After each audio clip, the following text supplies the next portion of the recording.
Hi everyone, here we've got Xiaomi Redmi Note 90 and let me share with you how to reset camera settings on this device.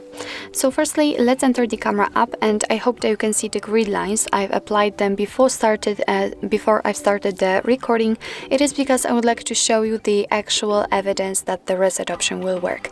So we can enter the settings which are in the right upper corner and tap on the actual settings icon.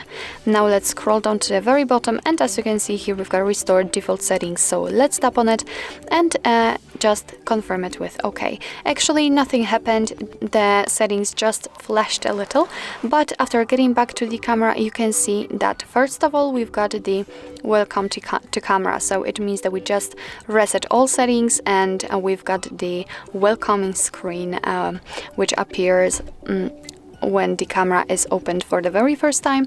And just let me tap on allow. Okay, then I tap on OK.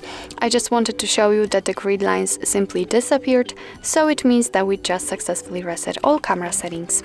So actually this is it. This is how to reset camera settings in your Xiaomi Redmi Note 90.